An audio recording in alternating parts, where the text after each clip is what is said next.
Sa Gabs man libre daw kasi ng pizza. Uy, ano yun? Uy guys, sorry, late ako. Sobrang traffic kasi sa Katip eh. Tara na? Tara, ang tagal mo kaya, no?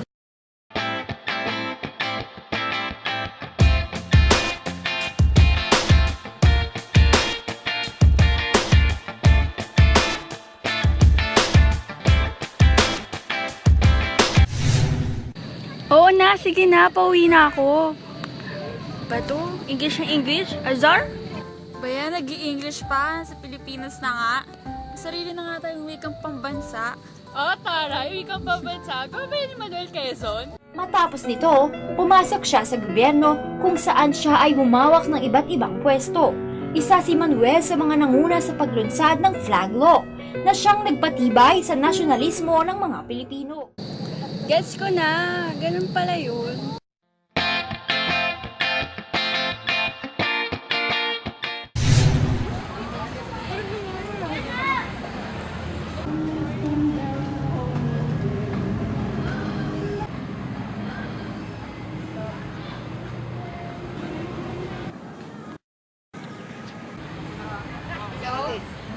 Oh, hello. Ano na? Nandito na kami. Kakarating ko lang. Saan ba kayo? Dito sa may lamppost. Sige. Punta na ako. Bye. Bye.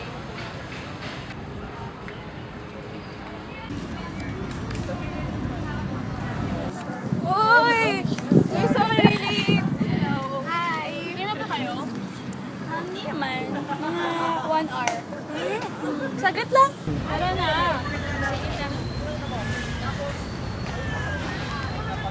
Let down your hair.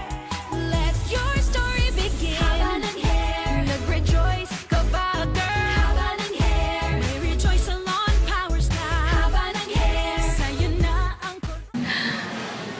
Ano shampoo mo? Joyce lang to. Ikaw, ano siya pa mo? L'Oreal. Uy guys, alam nyo ba, may research ako about kay Jose P. Laurel na siya pala nagpatupad na pwede tayong mga babae na bumoto.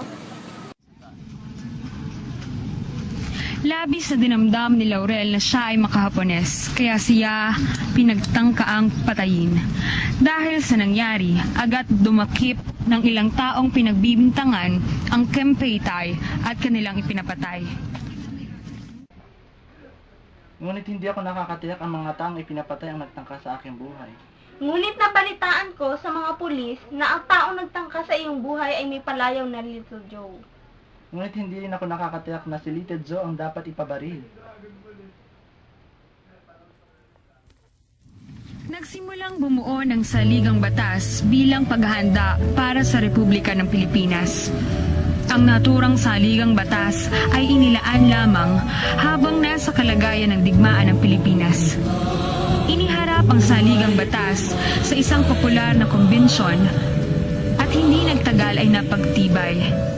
Kailangan mabuo ang pambansang asembleya magkatapos mapagtibay ang batas noong Setyembre 25, 1943 at inihalal ng buong pagkakaisa ng mga delegado sina Aquino bilang Speaker at Laurel bilang Pangulo ng Pilipinas. Tama ka dyan. Alam mo kung bakit? Kasi kahit napakadami niyang mga naging kalaban, hindi pa rin siya nagpatinag. Wala yan sa lolo ko, no? Kasi ang lolo ko... Apo, baka nakakalimutan mo. Matagal lang patay ang lolo mo. Ay, sumalangit naman ang kanyang kaluluwa. Lola naman eh, sinira mo ang moment ko eh. Lola talaga. O siya, Naging mabuting Pangulo si Laurel nitong panahong ito. Ginawa niya lahat upang maipagtanggol ang ating bayan at ang mga Pilipino laban sa mga Hapones. Nagpatalaga siya ng mga batas na panininiwalaan niyang makabubuti sa bayan at ikauunlad nito.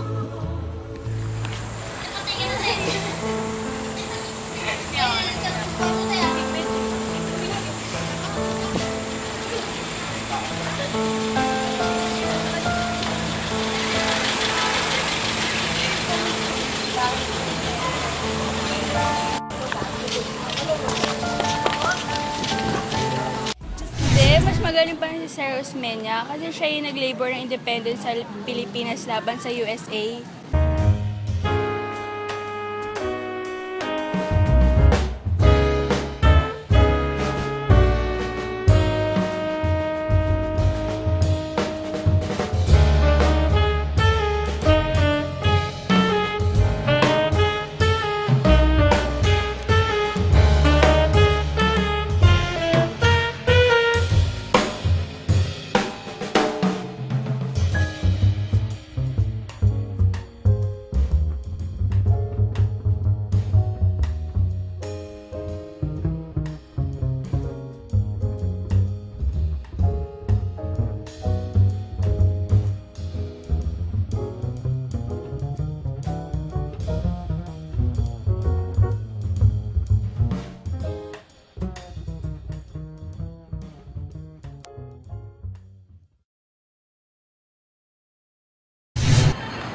Maangas si Roas. Siya nasa 100, Osmeña mo, 50 lang. Boo!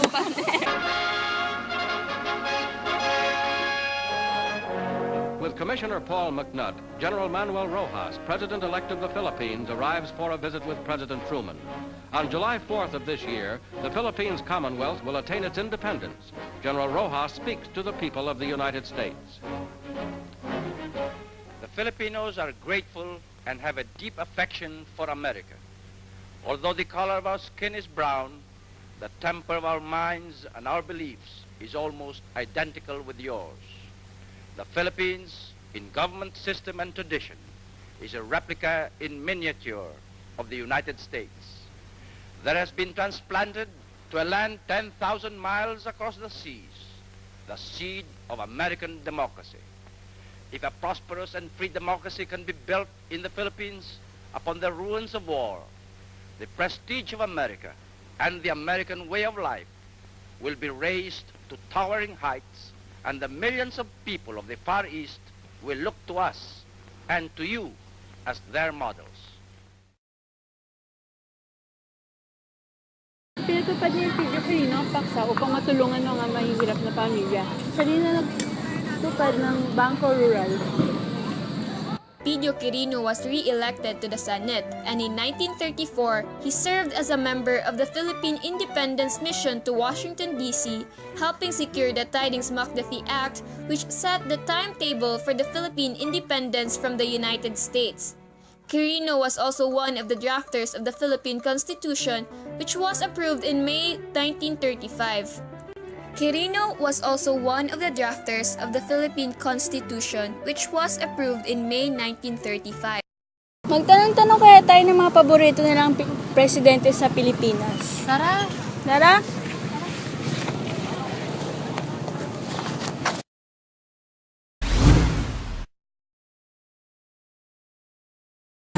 Excuse me. Pwede magtanong? Ano yun? Anong ka ba kayo naman mag-shy-shy? May onti lang na. Ano yun? Siya yung nagpatatag ng tricircular nagpalunsad ng Bell Trade Act. His love for the poor led him to serve the country with utmost dedication and integrity. Fondly called the Guy, Ramon Magsaysay was elected as the 7th President of the Philippines on November 10, 1953. Although Magsaysay was faced with poverty at an early age, he struggled with life's hardships, taking different jobs to finish college. Many of his personal experiences influenced him to become the great leader that he was. It was Magsaysay who talked rebels out of communism, saving the country's democracy. Among his achievements as a politician were the rehabilitation of the hooks and the introduction of land reform. He also launched campaigns against government corruption and pushed for better living standards for the masses. His conviction and selfless devotion was an inspiration to the Asians' crusade for freedom. The greatness of his spirit could not be quelled, even in death. On March 17, 1957, President Ramon Magsaysay was killed in a plane crash. Even today, this man's admirable character still shines forth as a guiding example for Filipinos.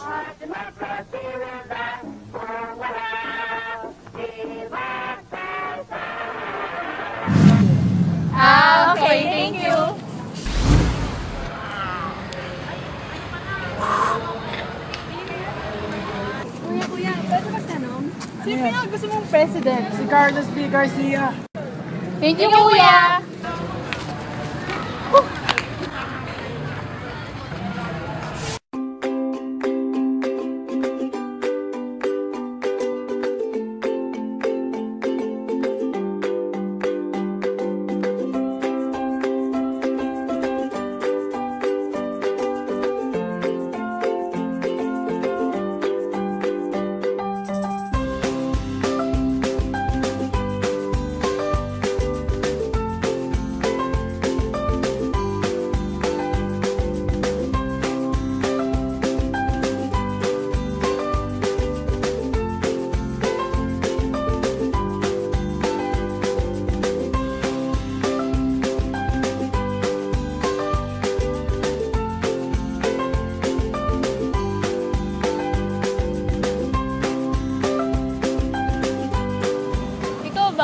gusto mong presidente? Diosdado Macapagal. Siya kasi yung nagpatupad ng Agricultural Land Reform Code. At siya rin yung nagpatupad ng MAP Hildo, isang ugnayan sa pagitan ng Malaysia, Indonesia at Pilipinas.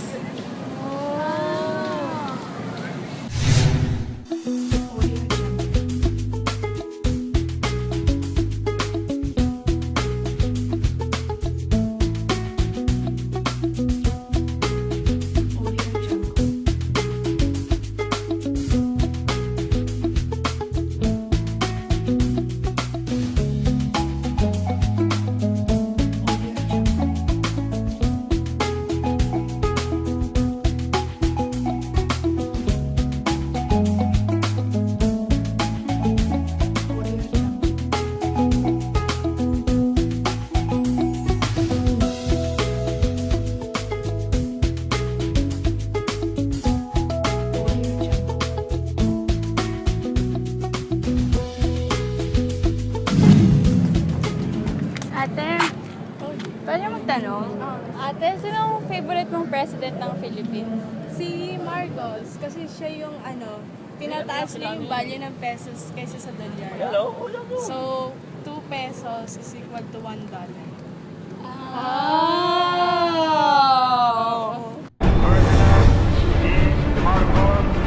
At itatalaga ko ang aking sarili sa pagpiling ko sa bansa.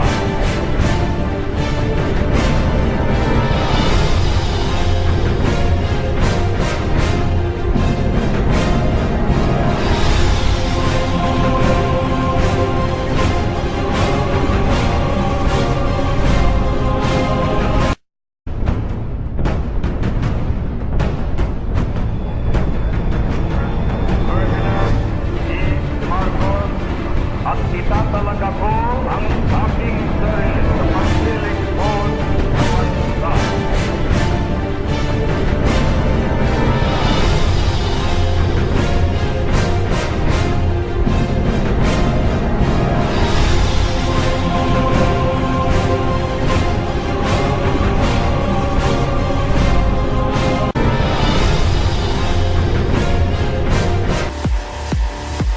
I got this feeling on the summer day when you were gone. I crashed my car into the bridge. I watched, I let it.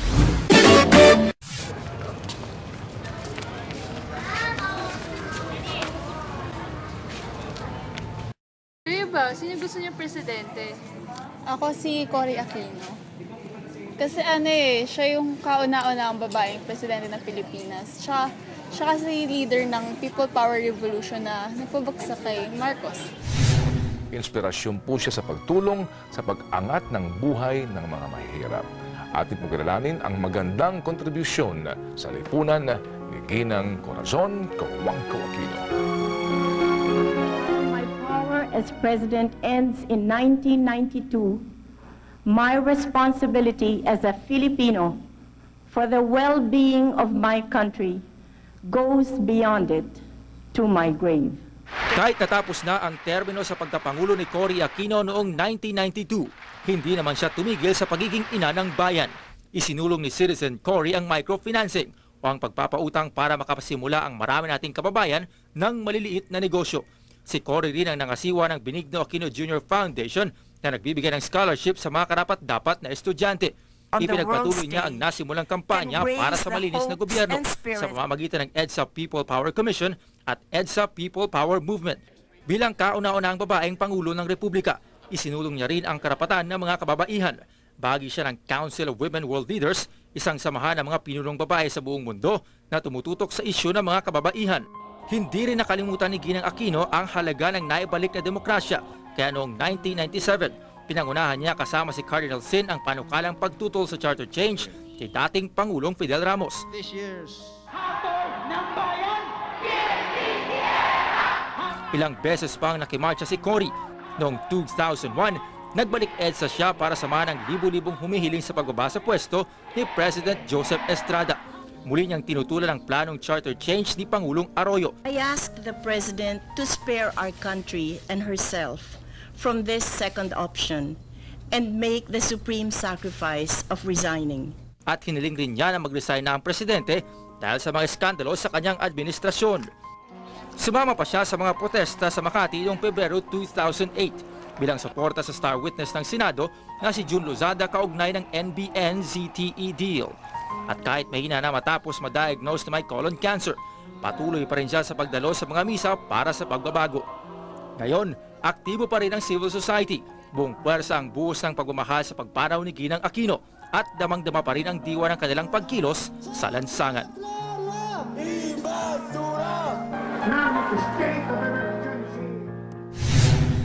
Sa akin kasi si Fidel Ramos, siya kasi yung naghikayat ng mga foreign investors dito para magkaroon ng negosyo dito sa Pilipinas. Ah, ayos.